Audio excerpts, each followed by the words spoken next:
Isang babae ang namatay sa loob ng 23 oras at dinala umano ng Panginoon sa langit at impyerno at nagulat siya sa kanyang mga nakita. Sabihin mo sa mga tao na habang sila ay nabubuhay sa mundo, may pag-asa pa silang magsisi. Bago kami umalis, may huling puguntong pinakita. Ang kwento ni Angelica Zambrano ay sumikat sa Pilipinas noong bandang 2010 dahil sa mga viral na video at dokumentaryo na isinalin sa Tagalog.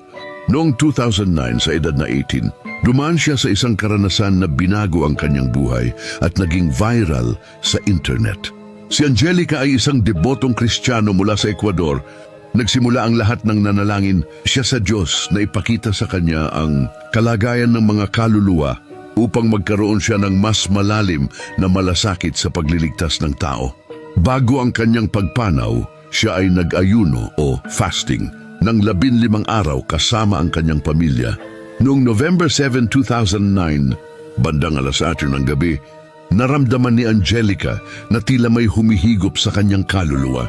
Ayon sa kanyang pamilya, ang kanyang katawan ay naging malamig at wala ng pulso katulad ng isang patay. Tumagal ang kanyang kalagayang ito sa loob ng 23 hours. Sa loob ng panahong ito, ang kanyang pamilya at mga kaanib sa simbahan ay patuloy na nanalangin sa paligid ng kanyang katawan na naniniwalang ibabalik siya ng Diyos. Ayon sa kanya, kinuha umano ang kanyang kaluluwa ng Diyos. Dinala siya ni Jesus sa impyerno at ipinakita ang mga taong nagdurusa. Inilarawan niya ito bilang isang lugar ng matinding dilim, apoy at hindi maipaliwanag na baho at mga sumisigaw na mga kaluluwa. Ang pinaka-kontrobersyal na bahagi ng kanyang kwento ay nakita niya umano si Pope John Paul II at sumigaw na, "Help me Lord, have mercy on me." Na ayon sa kanya ay nandoon ang Papa dahil hindi nito itinuro ang buong katotohanan at mas pinahalagahan ang pera kaysa kaligtasan ng mga kaluluwa. At sinabi ng Panginoon, yung babaeng nakikita mo ay si Selena. Sumisigaw ito at nagmamakaawa sa Panginoon. Ayon sa kanya, nakita niya rin ang singer na si Selena at ang King of Pop na si Michael Jackson na sumisigaw at humihingi umano ng tulong. Sinabi umano ni Selena na huwag nang makinig o kumanta ng kanyang mga awitin dahil lalo lamang itong nagpapahirap sa kanya sa impyerno. Nakita niya ang mga tao na nagdurusa dahil sa mga kasalanang hindi napagsisihan tulad ng idolatriya, pangangalunya, pagnanakaw at maging ang pakikinig sa sekular na musika. Nakakita rin umano siya ng mga pastor at kanyang mga kamag-anak na humihingi ng isa pang pagkakataon. Ayon sa kanya, maraming kaluluwa ang nagmakaawa kay Jesus na iligtas sila, ngunit ang sagot ni Jesus ay, huli na ang lahat, ang pagkakataon ay ibinibigay lamang habang ang tao ay nabubuhay pa sa lupa at wala na silang magagawa para baguhin ang kanilang hantungan. Matapos ang nakakatakot na karanasan sa impyerno, dinala umano siya sa langit. Habang sila ay naglalakad, nakita niya ang mga kalsadang ginto, mga kristal na ilog, at mga mansyon na inihahanda para sa mga banal. Nakakita siya ng mga anghel na naghahanda ng mga korona at mga puting damit, at ang napakalaking aklat ng buhay na puno ng mga pangalan na makakapasok sa langit, at ang bawat isa ay may nakahandang mansyon na gawa sa ginto. Sinabi di umano ni Jesus sa kanya na ang kanyang muling pagparito ay napakalapit na at kailangang maging handa ang kanyang bayan o ang simbahan dahil ang mga banal lamang ang makakapasok. Matapos ang 23 oras, nagkamalay muli si Angelica. Sinabi niya na ayaw na sana niyang bumalik dahil sa ganda ng langit, ngunit sinabihan siya ni Jesus na kailangan niyang maging saksi upang balaan ang sangkatauhan. Ang testimonya ni Angelica ay may 4 na bahagi mula Part 1 hanggang 4. Dahil sa mga sumunod pa niyang visions, marami ang humanga at nagbago ang buhay dahil sa kanyang kwento. Ngunit marami rin ang nagduda dahil sa walang opisyal na medical certificate mula sa ospital na nagpapatunay na siya ay clinically dead. Ang lahat ng testimonya ay galing lamang sa kanyang pamilya at simbahan. So sabihin mo, dinala ka ni Kristo sa impyerno, nakausap mo yung maraming mga tao ron. Matiyak na malaking kasinungalingan yan ayon sa Biblia. Maraming mga teologo ang kinuwestiyon ang kanyang nakita sa impyerno, lalo na ang tungkol sa Pope at sa mga artista. dahil ito ay tila base sa personal na opinyon at hindi sa turo ng Biblia para sa ilan. Sa Pilipinas, naging bahagi ito ng gising-gising culture sa mga relihiyon kung saan ginagamit ang takot sa impyerno para mapalapit ang mga tao sa Diyos. Ngunit marami ring mga deboto, teologo at kritiko ang nagtatalo tungkol sa kwento ni Angelica tungkol sa mga ilang talata sa Biblia. Nakasulat sa John 3 verse 13, wala nang umakyat sa langit, kundi ang nagmula sa langit sa makatuwid, bagay ang anak ng tao na nasa langit. Ayon sa talang ito, si Jesus lamang ang may autoridad sa langit dahil doon siya nagmula. May mga teoryang, kung wala pa ang final judgment, bakit may mga tao tulad ni na Michael Jackson o Selena sa impyerno para sa mga doktor at siyentipikong pananaw? Ang nakita kay Angelica ay maaaring epekto ng dimethyltryptamine, isang chemical sa utak na inilalabas kapag ang isang tao ay nasa ilalim ng matinding stress at hallucinations na madalas nakatuon sa kung ano ang palagi mong iniisip. Halimbawa, kung lumaki kang Kristiyano, si Jesus at ang langit ang palagi mong nakikita. Ito ang dahilan kung bakit may mga tao na nagduda sa kanyang kwento. Ngunit para kay Angelica, ang kanyang karanasan ay isang misyon na ibinigay ng Diyos. At hanggang ngayon, patuloy pa rin siyang naglalakbay sa iba't ibang bansa upang ibahagi ang kanyang nakita.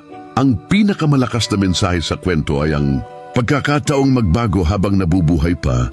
Huwag ipagpabukas ang paghingi ng tawad at maging handa sa anumang sandali dahil ang kamatayan ay walang pinipiling oras.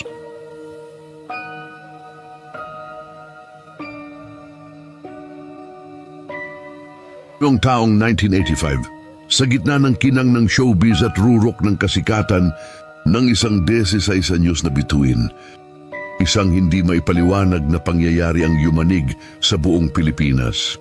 Siya ang paboritong analisa ng masa, si Julie Vega. Ngunit sa likod ng kanyang mga ngiti, isang misteryosong pagkakasakit ang unti-unting kumitil sa kanyang buhay. Sumpa nga ba ng mga engkanto mula sa isang madilim na kuweba o isang trahedyang medikal na hindi agad naunawaan? Samahan ninyo kaming balikan ang makabagbag damdamin at puno ng kababalaghang kwento ng pagpanaw ng nag-iisang Julie Vega. Nagsimula ang lahat sa isang taping para sa Lovingly Yours, Helen. Ang lokasyon, isang liblib at madilim na kuweba sa Mount Manalmon, San Miguel, Bulacan. Ayon sa mga kwentong kutsero ng mga naroon, tila may kakaibang bigat ang hangin sa lugar na iyon.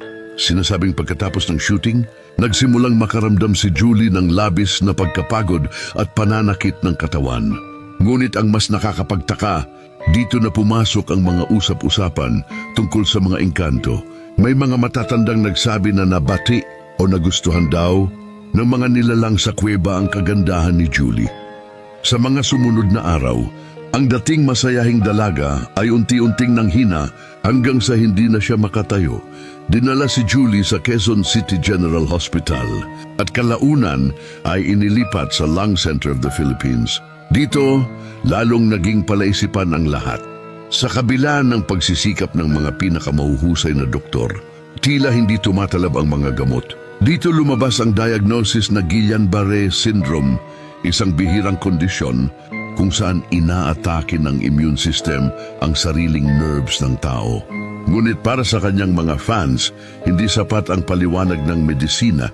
May mga balibalita pa noon na may mga albularyo na sinubukang tumulong dahil ang paniniwala ng marami ang kaluluwa ni Julie ay kinuha na ng mga hindi nakikita at ang katawan na lamang niya ang natitira sa ospital.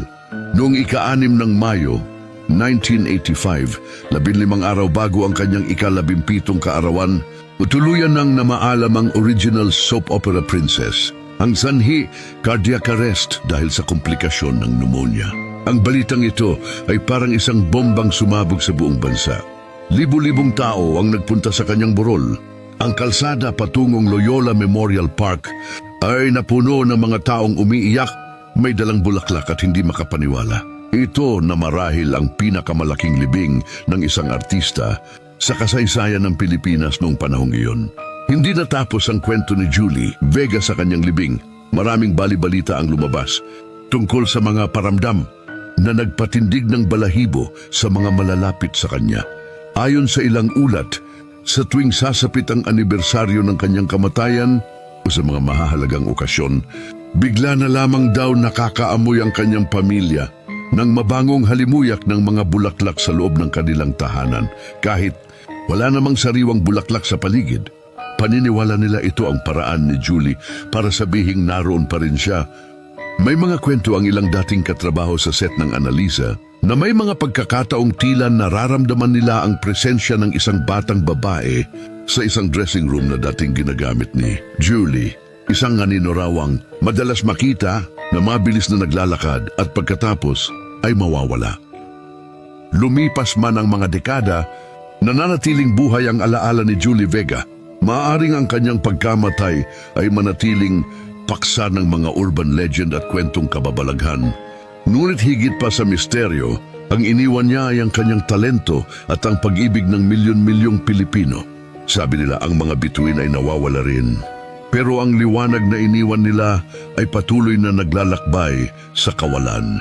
Si Julie Vega ay ang bituin na kahit maagang namatay, ay hinding-hindi malilimutan. Isang tanong ang nananatili sa ating mga isipan. Isa nga ba itong trahedyang medikal o isang kwentong hanggang ngayon ay hindi pa rin kayang ipaliwanag ng ating mundo?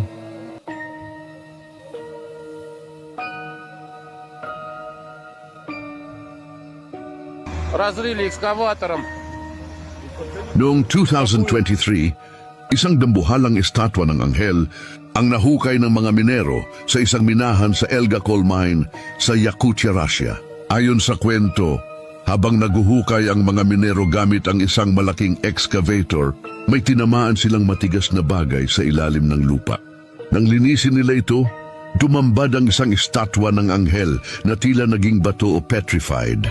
Sa video, maririnig ang mga lalaki na tila gulat na gulat at sinasabing tatawag sila ng helicopter para kunin ang nilalang. Ang nilalang ay mukhang tao pero may malalaking pakpak na parang sa ibon. Payat ang katawan at tila na agnas na o naging mummified. May mga naniniwala na nung panahon ng digmaan sa langit, may mga anghel na itinapon sa lupa. Sa tagal ng panahon na sila ay nabaon sa ilalim ng lupa, ang kanilang katawan ay naging fossil o bato. Dahil ang estatwa sa Russia ay mukhang matanda, payat at pagod. Sinasabi ng ilan na ito ay isa sa mga watchers na nakakulong sa loob ng libu-libong taon, na magigising pagdating ng takdang oras o pagbabalik ni Kristo. Ito raw ay patotoo na tunay ang mga nakasulat sa Biblia at Book of Enoch. Sinyalis din umano na malapit na ang katapusan ng mundo at may nangyayaring digmaan sa pagitan ng mga anghel at demonyo na hindi natin nakikita. May teorya rin na ang mga fallen angels ay hindi namamatay, kundi nakaimbak lang ang kanilang pisikal na anyo sa loob ng estatwang bato. Ang mga teoryang ito ay nagbibigay ng kahulugan sa isang bagay na nakakatakot o hindi maipaliwanag. Ang dahilan kung bakit naniwala ang marami ay dahil sa mga retrato at video na nagpapakita ng isang napakadetalyadong figura. Mukha itong totoo, may mga balahibo ang pakpak, kitang-kita ang mga buto sa mukha, at ang balat ay kulay abo at tuyot. May isang grupo ng mga deboto na naniniwala na ang pagpapakita ng ganitong anghel ay hindi galing sa Diyos kundi isang panlilin lang ng demonyo. Dahil naging usap-usapan ng video sa buong mundo, ang kumpanyang Elga Coal, kung saan nagtatrabaho ang mga minero, ay napilitang mag-imbestiga. Ayon sa kanila, walang anumang archaeological find o kakaibang bagay na natagpuan sa kanilang site. Dahil sa pahayag na ito, may mga nagsasabi na nalaman ito ng mga nakakatas na ahensya ng Russia at pinagtakpan lamang ang katotohanan. Ang layunin ay itago at hindi magulantang ang paniniwala ng tao o para hindi mabago ang kasaysayan. Ngunit sa kabila ng mga nakakatakot na kwento, ang fallen angel sa Russia ay pinabulaan hindi totoong anghel. Ang kwento ay isang halimbawa ng modernong alamat o urban legend na nabuo dahil sa sining na masyadong realistic. Ngunit sa lawak ng impluensya ng internet, ginamit ito ng mga tao upang manakot. At kung nais mo ang kwentong ito, halika at magsubaybay para sa mga kwentong hiwaga at misteryo.